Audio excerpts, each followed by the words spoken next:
channel, any day I can take out the SV is a great day, and this is no exception. Well, it's been about a year since I had the SV service down at O'Gara, which presents a choice. Send it back to O'Gara or take it on myself. Now, some of you have been asking me if I would do it, and I figured, why not? Now, this presents a few problems. First of all, I can't find an SV workshop manual, and typically, I do not like to do service work without having that manual. Now, I've checked with a couple of different companies, and they offer Aventador workshop manuals, but not specifically the SV, and they're over $1,000. So, the problem is that if I get one, it'll only be good for now, and then I'll have to buy another one later because ultimately I need the SV manual. So I got what information I could off of the internet, and I'm gonna go ahead and give it a whirl. I would definitely not trust everything I do because I don't have the workshop manual to back it up, and of course that is very critical. Now, something else to consider. If you don't feel comfortable doing it, and of course the downside is that I could screw up and it could be very costly, but that's a risk I'm willing to take. I'm confident enough that I should be okay, at least I hope. But for all of you that don't want to take the chance, I would definitely advise checking with several different companies, because one thing I found is that the price varies greatly and you could possibly save yourself a whole lot of money.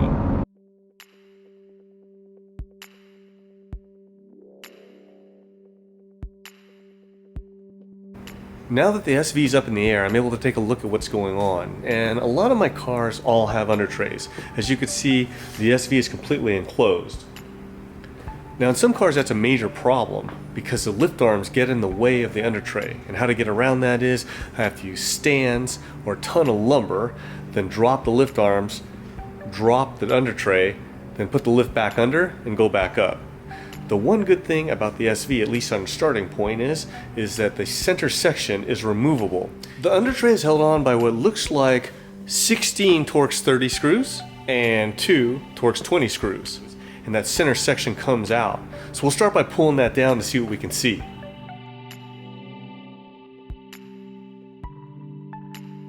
The engine oil pan has 3 plugs to pull. 2 of them are easy to access, the one in the center and the one towards the rear of the car. However, the one in front is a little bit more difficult because there's a support in the way. How I moved that out of the way was I pulled the Torx 30 bolts out that are cross supports. Then on the passenger side, I remove the bolt that holds the support in place. By loosening the bolt on the driver's side, it allowed me to swing the support forward, giving me clearance to get to the plug. Then I was able to use a zip tie to hold the support out of the way of the oil stream and the plug. To pull the plugs on the pan, I used a 10mm 12-point spline drive. After all the oil was drained out of the pan, I changed the sealing washers and I sent the plugs back up. The torque spec on the plugs is 23 Newton meters.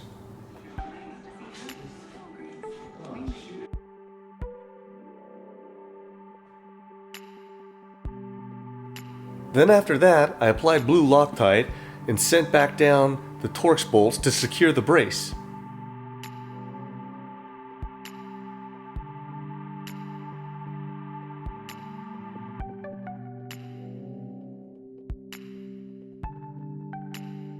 Next is to drain the oil tank. The oil tank's located in the back of the car, and what I used was a 12-point 12mm spline drive to pull the plug. I replaced the seal on the drain tank plug, then sent it back up. The torque spec on the drain tank plug is 40 Newton meters. Onward to pulling down the oil filter.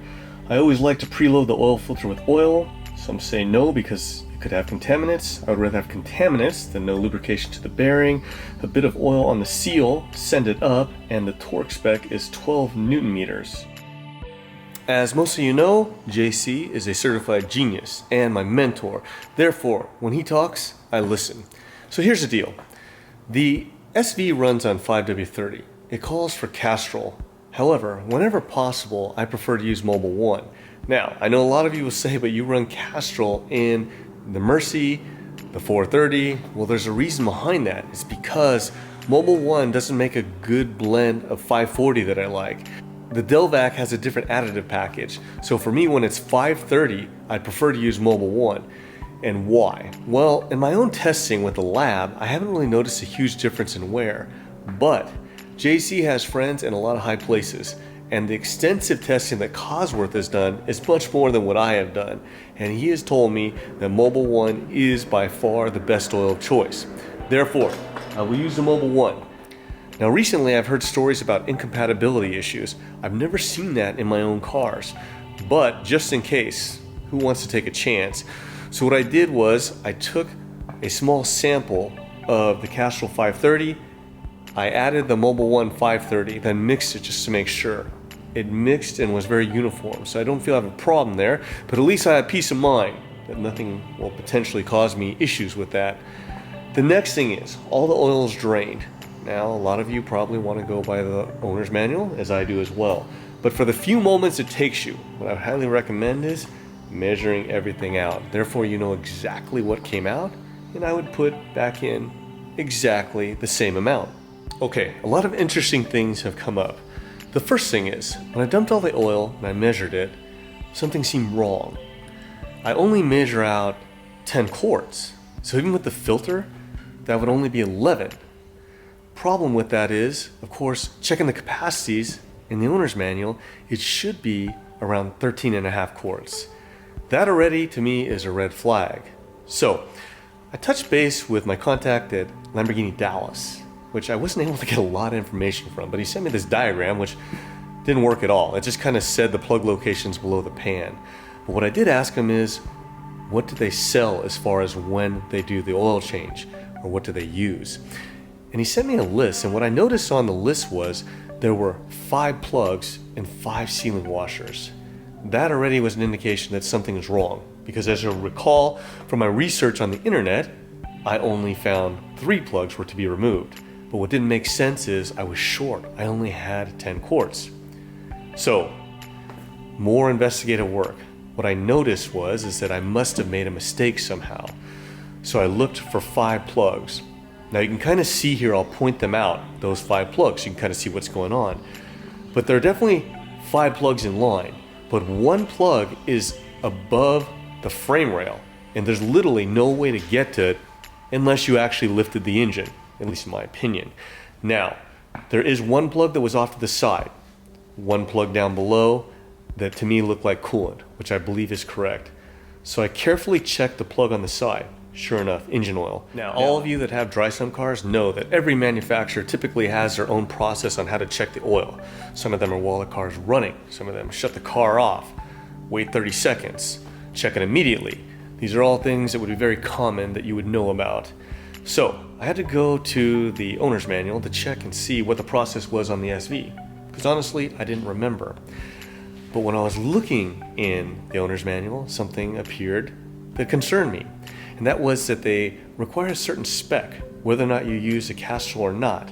And I wasn't familiar with it. I'll show you right here. This is called ACEA.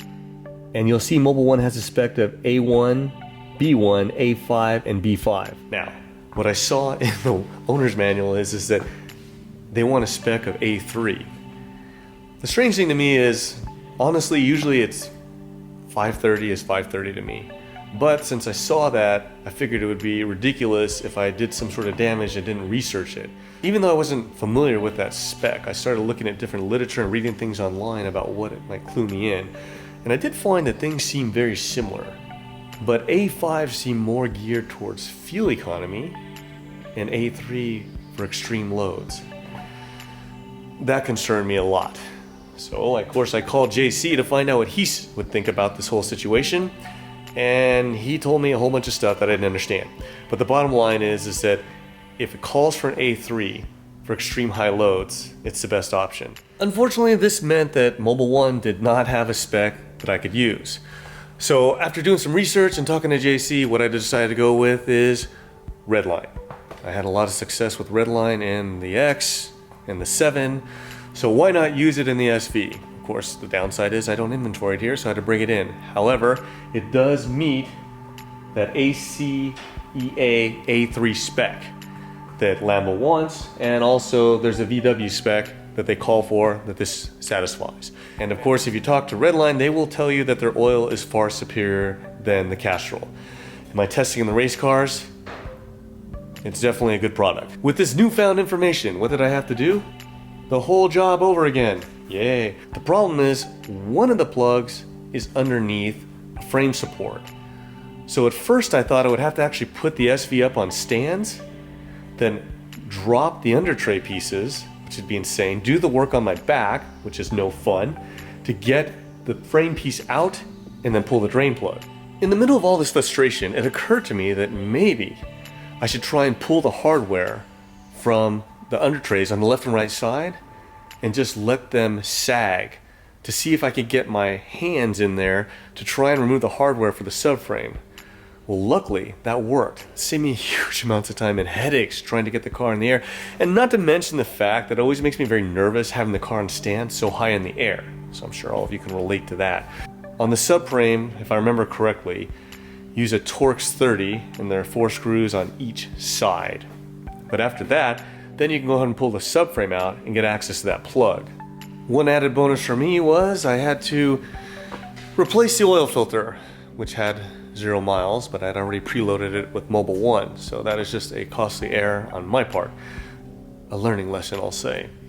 Other than that, with everything closed up, the plug goes back in the subframe. I believe, again, that plug is torqued down to 23 Newton meters, and after dumping everything again, of course I came up with 13.5. Therefore, I figured out that I was shy because I didn't pull enough plugs. So, the lesson to be learned here, well, don't believe everything you read on the internet. And if you're gonna go that route, and it's somebody you don't know for sure if they've done it, pay careful attention to all the clues. Now,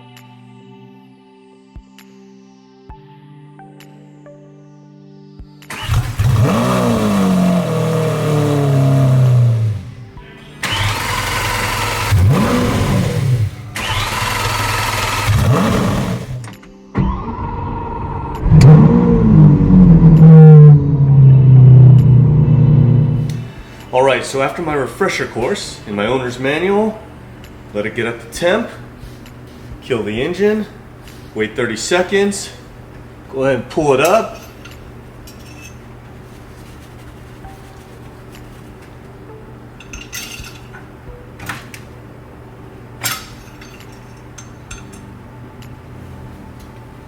And there we go, right at full. Okay, so where are we at after all that? It took 13.5 quarts, exactly what the owner's manual said. So I'm feeling real good about that. We of course had the procedure down. I think hopefully I got things right that time. Now, I always leave the under tray open down below, and the reason why is because what if I make a mistake? Therefore, I want to check everything real quick to make sure there are no leaks, and then again, keep this in mind. Like the first time, when actually only 10 quarts came out, if I would have overfilled and tried to successfully make a run at it, I would have had too much oil. So I could have actually still drained the oil and saved myself like a half hour.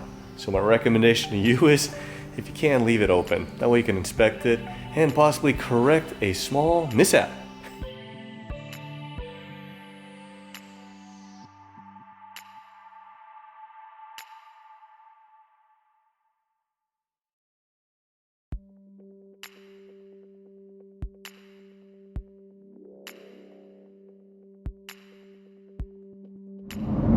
Well, I let the car warm up, checked the oil again, and it took about another half quart to top it off, the full.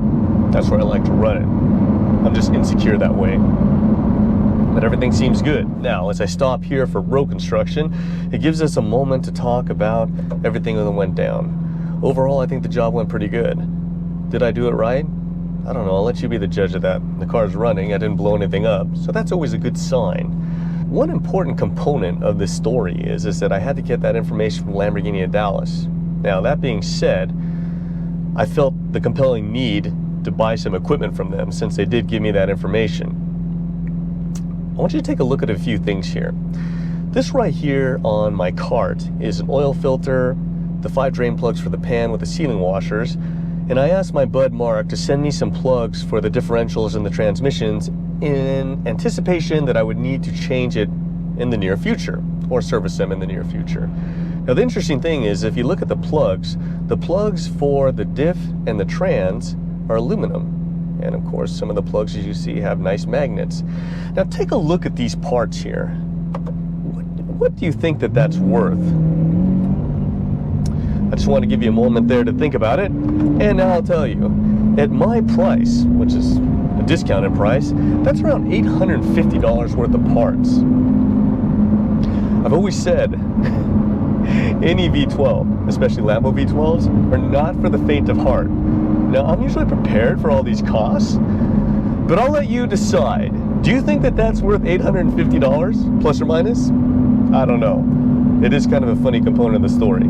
Okay, one thing that comes up all the time is the service light on the Aventador or the SV. I only know one way to reset it. And I don't have to show you how to reset it because, oddly enough, my service light never came on. The reason why is when I changed the battery to lithium ion, it reset the calendar and the clock. And I just never got around to resetting it. So since the car actually thinks it's the year 2000, it never kicked the light. But as far as I know, the only way I can reset it is either with a Lamborghini computer or a Leonardo. Now I went with the Leonardo myself because I also need to work on my Ferraris. So it works out great for me, and then I don't have to buy the Ferrari computer and the Lamborghini computer. If you have Ferraris and Lamborghinis, that might be a good way for you to go as well. However, I warn you, that again just follows suit to the whole cost thing. I think I paid around $35,000 for mine. It's amazing. I don't even think you could have put a price on it when you actually need it. Actually, this transmission is locked up before, and of course I'm far away from the dealer, and the Leonardo's been able to unlock it, and I've been able to get back to the shop. So, just something to think about. But the only way I know to do it is those two. I've heard a lot of people talk about possibly using Audi computers. I don't know. I'm not sure. Maybe someone can comment if they've actually used it. But I will tell you this. If I was closer to O'Gara, they would reset it for me. If you are close to a dealer and don't feel the need to buy the computer of any kind, then what I would recommend doing is possibly becoming good friends with the service manager. That's worked out well for me in all my cars before I started buying the computers for all of them. And if you get to know them and they understand that you actually know what you're doing, they'll reset the service light for you. My experience has always been free of charge, but I can't say that for sure. You know, you never know.